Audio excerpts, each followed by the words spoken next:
बिस्मिल्लाहिर्रहमानिर्रहीम अस्सलाम वालेकुम दोस्तों, मैं हाँ मलक मुहम्मद हसन अमान। असी नवा यूट्यूब चैनल बनाया है। असी इहदे तो पंजाब दे कल्चर विखावांगे, पंजाब विच कारोबार विखावांगे। असी तुहानूं उन्हां लोगां नाल विखावांगे जिन्हां थोड़े जे कारोबार तो अपना बिजनेस बड़ा वड्डा बढ़ाया। उन्हां स्टैंड कित्थों लिया, उन्हां स्टार्ट कित्थों कीता, उन्हां इन्वेस्ट की। असी तुहानूं हर मामलात तो हर इन्फॉर्मेशन तो आगाह करांगे। अज साडी पहली वीडियो है। पहली वीडियो असी एक फार्मर को खड़े हैं।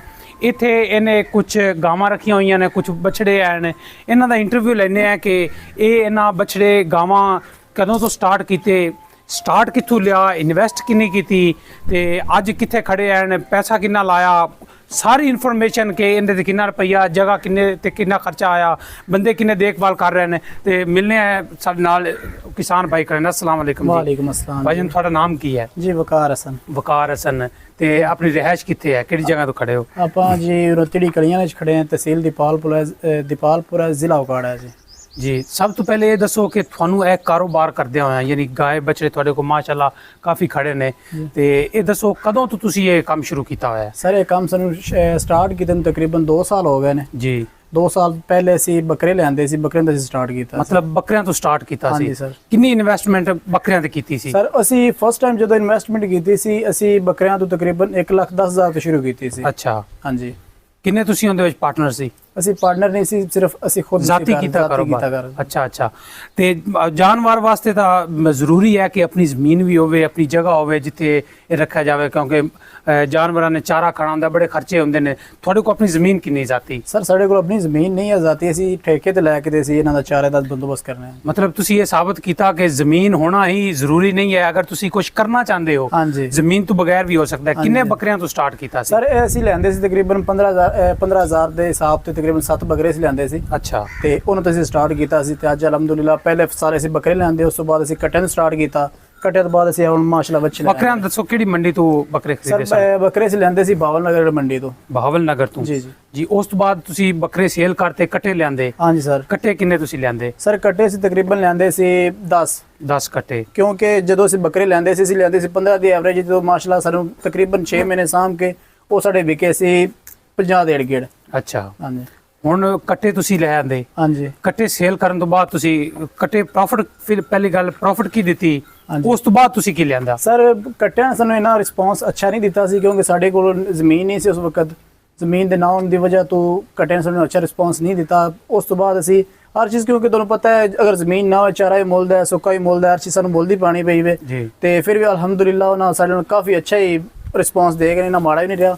ਤੇ ਉਸ ਤੋਂ ਬਾਅਦ ਅਸੀਂ ਕੱਟੇ ਸੇਲ ਕਰਕੇ ਤੇ ਅਸੀਂ ਬੱਚਿਆਂ ਦਾ ਕਾਰੋਬਾਰ ਕਰ ਲਿਆ। ਹੁਣ ਬੱਚੜਿਆਂ ਦੇ ਆਨੇ ਆ ਤੁਹਾਡੇ ਕੋਲ ਇਸ ਟਾਈਮ ਕਿੰਨੇ ਬੱਚੜੇ ਖੜੇ ਨੇ? ਇਸ ਟਾਈਮ ਸਾਡੇ ਕੋਲ ਸਰ ਕੁਰਬਾਨੀ ਦੇ ਜਾਨਵਰ ਖੜੇ ਨੇ 5 ਤੇ 4 ਖੜੇ ਨੇ ਛੋਟੇ ਬੱਚੜੇ। ਬੱਚੜੇ ਲਾਓ ਜੀ, ਬੱਚੜਿਆਂ ਦੇ ਦਿਖਾਓ। ਇਹ ਬੱਚੜੇ ਖੜੇ ਨੇ? ਹਾਂਜੀ ਇਹ ਬੱਚੜੇ ਖੜੇ, 4 ਬੱਚੜੇ ਖੜੇ ਨੇ। ਪੰਜਵਾਂ ਕਿੱਥੇ ਹੈ ਜੀ? ਪੰਜਵਾਂ ਖੜਾ ਜੀ। ਪੰਜਵਾਂ ਇੱਧਰ ਖੜਾ। ਅੱਛਾ।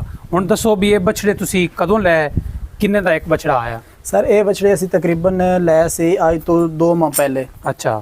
ਤੇ ਅਸੀਂ ਜ਼ਿਆਦਾਤਰ ਮੰਡੀਆਂ ਤੇ ਨਹੀਂ ਜਾਂਦੇ, ਕਿਉਂਕਿ ਮੰਡੀਆਂ ਤੁਹਾਨੂੰ ਪਤਾ ਹੈ ਕਿ ਚੀਜ਼ ਅਗਰ ਕਿਸੇ ਵਪਾਰੀ ਲੈਣੀ ਹੈ, ਕਿਸੇ ਨੇ ਵੇਚਣੀ ਹੈ ਤਾਂ ਉਹਨੇ ਆਪਣੇ ਹਿਸਾਬ ਨਾਲ ਵੇਚਣੀ ਹੈ। ਇਸ ਲਈ ਅਸੀਂ ਮੰਡੀ ਤੋਂ ਬਗੈਰ ਇਹ ਪਿੰਡਾਂ 'ਚ ਮਿਲੇ ਸਾਨੂੰ ਜ਼ਿਮੀਦਾਰਾਂ ਕੋਲ, ਭਰਾਵਾਂ ਕੋਲੋਂ ਜੀ। ਇਹ ਫੀ ਬਛੜਾ ਤੁਹਾਨੂੰ ਕਿੰਨੇ ਦਾ ਬਣਿਆ ਹੈ? ਸਰ ਇਹ ਫੀ ਬਛੜਾ ਜਦੋਂ ਅਸੀਂ ਲਿਆਂਦਾ ਉਦੋਂ ਸਾਨੂੰ 1,20,000 ਚ ਮਿਲਿਆ ਹੈ।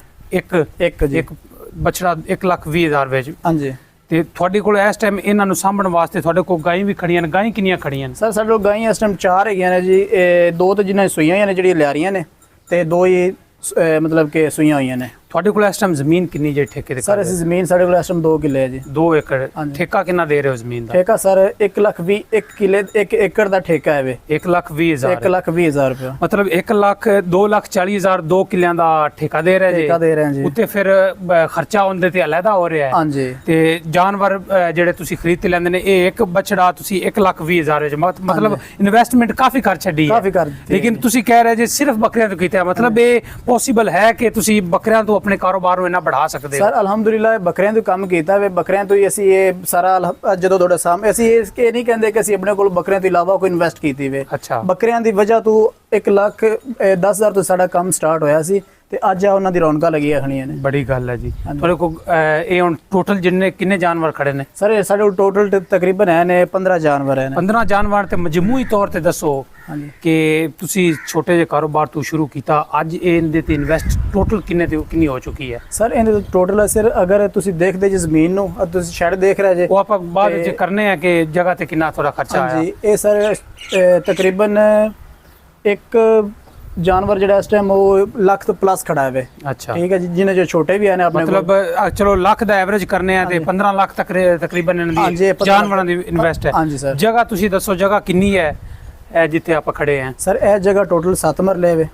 ਠੀਕ ਹੈ ਜੀ, ਇਹ 7 ਮਰਲੇ ਚ ਸਾਡੇ ਸਾਹਮਣੇ ਦੱਸੇ ਨੇ ਅਸੀਂ ਛੱਤਿਆ ਹੋਇਆ ਵੇ। ਜੀ। ਉਸ ਤੋਂ ਬਾਅਦ ਨਾਲ ਹੈ ਖੁਰਲੀ ਹੈ ਤੇ ਉਸ ਤੋਂ ਬਾਅਦ ਪਾਣੀ ਵਾਲਾ ਸਿਸਟਮ। ਇਹ ਜਗ੍ਹਾ ਵੀ ਰੈਂਟ ਤੇ ਹੈ ਜਾਂ ਜ਼ਾਤੀ ਹੈ? ਇਹ ਜਗ੍ਹਾ ਆਪਣੀ ਜ਼ਾਤੀ ਹੈ ਜੀ। ਇਹ ਜਗ੍ਹਾ ਜ਼ਾਤੀ ਹੈ। ਹਾਂਜੀ ਤੁਸੀਂ ਇਹਦੇ ਤੇ ਹੁਣ ਕਿੰਨੇ ਮੁਲਾਜ਼ਮ ਰੱਖੇ ਹੋਏ ਨੇ ਜਾਂ ਖੁਦ ਕਰ ਰਹੇ ਜੀ? ਸਰ ਅਸੀਂ ਖੁਦ ਕਰ ਰਹੇ ਹਾਂ, ਕੋਈ ਮੁਲਾਜ਼ਮ ਅਸੀਂ ਨਹੀਂ ਰੱਖਿਆ ਕਿਉਂਕਿ ਖੁਦ ਕਰਾਂਗੇ ਤੇ ਅੱਜ ਨੂੰ ਅੱਗੇ ਥੋੜਾ ਕਿੰਨੇ ਭਾਈ ਇਹਦੇ ਤੇ ਤੁਹਾਡੇ ਟਾਈਮ ਦੇ ਰਹੇ ਨੇ? 1 2 3 ਦੋ ਭਾਈ ਇਹਦੇ ਟਾਈਮ ਦੇ ਰਹੇ ਨੇ ਐਟ ਅ ਟਾਈਮ। ਇਹਦੇ ਨਾਲ ਤੁਹਾਨੂੰ ਕੋਈ ਮਸਲਾ ਮਸਾਇਲ ਜਾਂ ਪ੍ਰੋਬਲਮ ਤਾਂ ਨਹੀਂ ਬਣਦੀ? ਜੀ ਪ੍ਰੋਬਲਮ ਤਾਂ ਇੱਕ ਹੀ ਹੈਗੀ ਵੀ ਜਿਹੜੀ, ਕਿਉਂਕਿ ਜ਼ਮੀਨਾਂ ਦੇ ਠੇਕੇ ਤੁਹਾਨੂੰ ਪਤਾ ਹੈ ਕਿੱਥੇ ਚਲੇ ਗਏ ਨੇ। ਜ਼ਮੀਨ ਜਿਹੜੀ ਹੈ ਉਹ ਅਗਰ ਠੇਕਾ ਸਾਨੂੰ ਅਗਰ ਬਚ ਜਾਂਦਾ, ਜ਼ਮੀਨ ਆਪਣੀ ਹੁੰਦੀ ਤਾਂ ਹੋ ਸਕਦਾ ਸਾਡੇ ਇਸ ਤੋਂ ਕਾਰੋਬਾਰ ਦੁੱਗਣਾ ਹੁੰਦਾ। ਜੀ। ਜ਼ਮੀਨ ਨਾ ਹੋਣ ਦੀ ਵਜ੍ਹਾ ਤੋਂ ਅਸੀਂ ਥੋੜਾ ਪਿੱਛੇ ਜ਼ਰੂਰ ਹੈ, ਲੇਕਿਨ ਅਲਹਮਦੁਲਿਲਾ ਅੱਲਾਹ ਪਾਕ ਦਾ ਸ਼ੁਕਰ ਹੈ ਕਿ ਸਾਡਾ ਕਾਰੋਬਾਰ ਬਹੁਤ ਅੱਛਾ ਚੱਲ ਰਿਹਾ ਹੈ। ਹੁਣ ਤੁਸੀਂ ਇਹ ਜਿਹੜੇ ਬਛੜੇ ਖੜੇ ਨੇ ਤੁਹਾਡੇ ਕੋਲ, ਇਹ ਕੁਰਬਾਨੀ ਤੇ ਸੇਲ ਕਰੋਗੇ? ਹਾਂ ਇਨਸ਼ਾਅੱਲਾ ਜੀ। ਇਹ ਕਿਸੇ ਮੰਡੀ ਤੇ ਸੇਲ ਕਰੋਗੇ ਜਾਂ ਜ਼ਿਮੀਦਾਰ ਹਜ਼ਰਾਤ ਜਿਨ੍ਹਾਂ ਕੁਰਬਾਨੀਆਂ ਕਰਨੀਆਂ ਨੇ ਉਹਨਾਂ ਨੂੰ ਦੇਓਗੇ? ਸਰ ਸਾਡੀ ਕੋਸ਼ਿਸ਼ ਤੇ ਹੈ ਕਿ ਸਾਡੇ ਇੱਥੇ ਅੱਛੇ ਵਿਕ ਜਾਵਣ। ਅੱਛਾ, ਅਗਰ ਇੱਥੇ ਨਾ ਵਿਕੇ ਤਾਂ ਫਿਰ ਇਨਸ਼ਾਅੱਲਾ ਅਸੀਂ ਮੰਡੀ ਤੇ ਲੈ ਕੇ ਜਾਵਾਂਗੇ ਇਹਨਾਂ ਨੂੰ। ਠੀਕ ਹੋ ਗਿਆ। ਆਓ ਇੱਕ ਅੱਧੇ ਦਾ ਆਪਾਂ ਹਿਸਾਬ ਲਾਣੇ ਆ। ਆਓ ਇੱਕ ਇਹਦਾ ਦੱਸੋ ਸਾਨੂੰ, ਇੱਥੇ ਲਿਆਓ ਕੈਮਰਾ ਜੀ, ਇਹਦੇ ਬਾਰੇ ਸਾਨੂੰ ਦੱਸੋ। ਇਸ ਟਾਈਮ ਇਹਦਾ ਵਜ਼ਨ ਕਿੰਨਾ ਹੈ? ਇਹਦਾ ਵਜ਼ਨ ਤਕਰੀਬਨ ਜੀ 4.5 ਮਣ ਹੈ। ਇਹ ਕਿਹੜੀ ਨਸਲ ਦਾ ਬਛੜਾ? ਇਹ ਸਰ ਕਰਾਸ ਵਿੱਚ ਆ ਜਾਂਦਾ ਵੇ, ਵਲਾਇਤੀ ਕਰਾਸ ਵਿੱਚ। ਵਲਾਇਤੀ ਕਰਾਸ ਵਿੱਚ। ਹਾਂਜੀ। ਤੇ ਇਹ ਤੁਸੀਂ ਕਿੰਨੇ ਦਾ ਲਿਆ? ਅਗਰ ਹੁਣ ਸੇਲ ਕਰਦੇ ਹੋ ਯਾਨੀ ਕੁਰਬਾਨੀ ਤੋਂ ਅੱਜ ਹਾਲੇ 2 ਮਾਹ ਤਕਰੀਬਨ ਹੈ, ਹਾਂਜੀ, ਹੁਣ ਅੱਜ ਸੇਲ ਕਰਦੇ ਹੋ ਕਿੰਨੇ ਦਾ ਸੇਲ ਹੁੰਦਾ ਹੈ? ਇਹ ਸਰ ਅਸੀਂ 1.20 ਦਾ ਲਿਆ ਸੀ ਜੀ। ਤੇ ਇਸ ਟਾਈਮ ਅਗਰ ਅਸੀਂ ਸੇਲ ਕਰਾਂ ਤੇ 1.40 ਤੋਂ ਕਮ ਨਹੀਂ ਕਰਾਂਗੇ ਕਿਉਂਕਿ ਅਸੀਂ 2 ਮਾਹ ਇਹਨੂੰ ਸਾਂਭਿਆ ਵੇ। ਜੀ 140 ਤੇ। ਹਾਂਜੀ। ਕੁਰਬਾਨੀ ਤੱਕ ਕੀ ਖਿਆਲ ਹੈ ਕਿੰਨੇ ਦਾ ਸੇਲ ਹੋ ਜਾਏਗਾ? ਇਹ ਕੁਰਬਾਨੀ ਤੱਕ ਇਨਸ਼ਾਅੱਲਾ ਤਕਰੀਬਨ 180 90 ਤੱਕ ਤਕਰੀਬਨ 2 ਦੇ ਏੜ ਗਿਰ ਜਾਏਗਾ ਜੀ, 2 ਪਲੱਸ ਕਰੇਗਾ। 2 ਪਲੱਸ ਕਰੇਗਾ ਮਤਲਬ 80,000। ਅਗਰ ਇਹਦੇ ਤੇ 30,000 ਆਪਾਂ ਖਰਚਾ ਲਾ ਲਈਏ ਤੇ 50,000 ਪ੍ਰੋਫਿਟ ਦਿੰਦਾ ਹੈ ਇਨਸ਼ਾਅੱਲਾ, ਉਮੀਦ ਹੈ। ਮਤਲਬ ਜਾਨਵਰ ਵਿੱਚੋਂ ਇਹਨਾਂ ਕਮਾ ਸਕਦੇ ਹੋ। ਹਾਂਜੀ। ਕੀ ਮਸ਼ਵਰਾ ਦੇਣਾ ਚਾਹੁੰਦੇ ਹੋ ਜਿਹਨਾਂ ਕੋਲ ਆਪਣੀਆਂ ਜ਼ਮੀਨਾਂ ਵੀ ਹਨ ਲੇਕਿਨ ਉਹ ਬਛੜੇ ਜਾਂ ਗਾਂ ਇਹ ਜਾਨਵਰ ਨਹੀਂ ਰੱਖਦੇ, ਉਹਨਾਂ ਵਾਸਤੇ ਕੀ ਮਸ਼ਵਰਾ ਦੇਣਾ ਚਾਹੁੰਦੇ ਸਰ ਹੋ? ਸਭ ਤੋਂ ਪਹਿਲੀ ਗੱਲ ਇਹ ਵੇ ਕਿ ਲੋਕ ਜਦੋਂ ਆਪਣਾ ਕਾਰੋਬਾਰ ਸਟਾਰਟ ਕਰਦੇ ਆ, ਸਟਾਰਟ ਕਰਨ ਤੋਂ ਪਹਿਲੇ ਘਬਰਾ ਜਾਂਦੇ ਨੇ ਬਿਲਕੁਲ ਕਿ ਜੀ। ਯਾਰ ਮੈਂ ਕਾਰੋਬਾਰ ਕਰ ਰਿਹਾ, ਪਤਾ ਨਹੀਂ ਮੇਰਾ ਚੱਲੇਗਾ ਕਿ ਨਹੀਂ ਚੱਲੇਗਾ। ਯਾਰ ਅਗਰ ਤੁਸੀਂ ਜ਼ਿਆਦਾ ਇਨਵੈਸਟਮੈਂਟ ਨਹੀਂ ਕਰ ਸਕਦੇ ਜੇ, 8 ਲੱਖ ਤੋਂ ਕਰ ਸਕਦੇ, 10 ਲੱਖ ਤੋਂ ਨਹੀਂ ਕਰ ਸਕਦੇ ਜੇ, ਤੁਸੀਂ 2 ਲੱਖ ਤੋਂ ਸਟਾਰਟ ਕਰ ਲਓ। ਬਿਲਕੁਲ। ਪਹਿਲੇ 2 ਛੋਟੇ ਜਾਨਵਰ ਲਿਆਓ, 4 ਲਿਆਓ ਜਾਨਵਰ। ਐਸਾ ਤੇ ਜਿਵੇਂ ਜਿਵੇਂ ਤੁਹਾਨੂੰ ਤਜਰਬਾ ਹੁੰਦਾ ਜਾਏਗਾ ਕਿ ਅੱਲਾਹ ਪਾਕ ਤੁਹਾਡੀ ਬਾਂਹ ਪਕੜਦਾ ਜਾਏਗਾ। ਬਿਲਕੁਲ। ਨਾਜ਼ਰੀਨ, ਇਹਦੇ ਵਿੱਚ ਇੱਕ ਹੀ ਮੁਸ਼ਕਿਲ ਹੁੰਦੀ ਹੈ, ਤੁਸੀਂ ਜਾਨਵਰ ਸਾਂਭ ਵੀ ਸਕਦੇ ਜੇ, ਹਿਫਾਜ਼ਤ ਵੀ ਕਰ ਸਕਦੇ ਜੇ, ਉਹਨਾਂ ਦੇ ਚਾਰੇ ਦਾ ਬੰਦੋਬਸਤ ਵੀ, ਲੇਕਿਨ ਮਿਡਲਮੈਨ, ਅਗਰ ਮਿਡਲਮੈਨ ਤੋਂ ਬਚਿਆ ਜਾਵੇ ਤਾਂ ਤੁਸੀਂ ਅੱਛੀ ਭਲੀ ਪ੍ਰੋਫਿਟ ਕਮਾ ਸਕਦੇ ਹੋ, ਜਿਹਨੂੰ ਵਪਾਰੀ ਹਜ਼ਰਾਤ ਵੀ ਕਹਿੰਦੇ ਨੇ। ਅਗਰ ਉਹਨਾਂ ਤੋਂ ਬਚਿਆ ਜਾਵੇ, ਅਗਰ ਉਹ ਤੁਹਾਨੂੰ ਹੱਥ ਨਾ ਲਾਵਣ, ਉਹ ਅਗਰ ਚੂਨਾ ਨਾ ਲਾਵਣ, ਇਹ ਜਾਨਵਰ ਫਾਇਦਾਮੰਦ ਦਿੰਦੇ ਨੇ। ਤੁਸੀਂ 20 ਜਾਨਵਰ ਵੀ ਰੱਖ ਸਕਦੇ ਜੇ, 50 ਵੀ ਰੱਖ ਸਕਦੇ ਜੇ। ਅਗਰ ਇਨਵੈਸਟਮੈਂਟ ਥੋੜੀ ਹੈ, ਤੁਸੀਂ ਇੱਕ ਜਾਨਵਰ ਤੋਂ ਵੀ ਆਪਣਾ ਕੰਮ ਚਲਾ ਸਕਦੇ ਜੇ। ਬੜਾ ਮੁਨਾਫਾ ਬਖਸ਼ ਹੈ। ਆਉਣ ਵਾਲੇ ਦਿਨਾਂ ਵਿੱਚ ਇਹਦੀ ਬੜੀ ਮੰਗ ਹੋਣ ਵਾਲੀ ਹੈ। ਕਿਉਂਕਿ ਗੋਸ਼ਤ ਦੀ ਆਪਣੇ ਮੁਲਕ ਵਿੱਚ ਬਹੁਤ ਕਮੀ ਹੈ, ਕਿੱਲਤ ਹੈ, ਜਿੰਦੀ ਵਜ੍ਹਾ ਤੋਂ ਹੁਕੂਮਤਾਂ ਵੀ ਇਹਦੇ ਤੇ ਤਵੱਜੋ ਦੇਣਗੀਆਂ ਜਦੋਂ ਇਹ ਇੱਕ ਕੰਮ ਇਹੋ ਜਿਹਾ ਹੈ ਕਿ ਇਹ ਅਹਿਮੀਅਤ ਪਕੜੇਗਾ।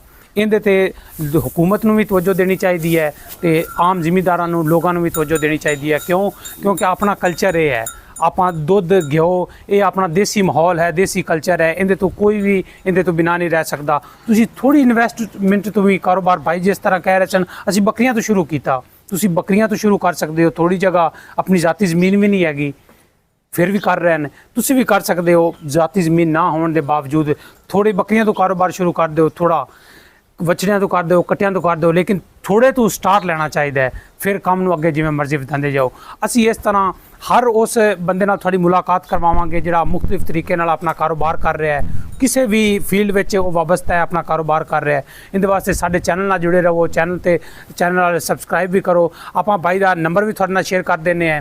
ਅਗਰ ਤੁਸੀਂ ਬਛੜਾ ਜਾਂ ਕੋਈ ਇਹਨਾਂ ਕੋਲੋਂ ਇਨਫੋਰਮੇਸ਼ਨ ਲੈਣਾ ਚਾਹੁੰਦੇ ਹੋ, ਬਛੜਾ ਖਰੀਦਣਾ ਚਾਹੁੰਦੇ ਹੋ, ਗਾय ਖਰੀਦਣਾ ਚਾਹੁੰਦੇ ਹੋ, ਤੇ ਇਹਨਾਂ ਨਾਲ ਤੁਸੀਂ ਰਾਬਤਾ ਵੀ ਕਰ ਸਕਦੇ ਹੋ, ਇਹਨਾਂ ਕੋਲ ਇਨਫੋਰਮੇਸ਼ਨ ਵੀ ਲੈ ਸਕਦੇ ਹੋ। ਕੋਈ ਮਸਲਾ ਮਸਾਇਲ ਹੁੰਦਾ ਹੈ ਉਹ ਵੀ ਤੁਸੀਂ ਪੁੱਛ ਸਕਦੇ ਹੋ। ਜੀ ਵਕਾਰ ਭਾਈ, ਆਪਣਾ ਨੰਬਰ ਜ਼ਰਾ ਨਾਜ਼ਰੀਨ ਨੂੰ ਦੱਸ ਦਿਓ। जी सर, मेरा नंबर है 0301 60 81 220। 60 81 220 ਤੁਸੀਂ ਭਾਈ ਨੂੰ ਕਾਲ ਕਰਕੇ ਵੀ ਇਹਨਾਂ ਨਾਲ ਰਾਬਤਾ ਕਰਕੇ ਹਰ ਚੀਜ਼ ਪੁੱਛ ਸਕਦੇ ਹੋ। ਤੇ ਇਹਦੇ ਨਾਲ ਹੀ ਸਾਨੂੰ ਦੇ ਦਿਓ ਇਜਾਜ਼ਤ। ਤੁਸੀਂ ਸਾਰੇ ਵੇਖਣ ਵਾਲੇ ਭਰਾਵਾਂ ਦਾ ਬਹੁਤ ਸ਼ੁਕਰੀਆ। ਅਗਰ ਤੁਸੀਂ ਸਾਡੇ ਚੈਨਲ ਤੇ ਨਏ ਆਏ ਹੋ ਤੇ ਚੈਨਲ ਜ਼ਰੂਰ ਸਬਸਕ੍ਰਾਈਬ ਕਰੋ।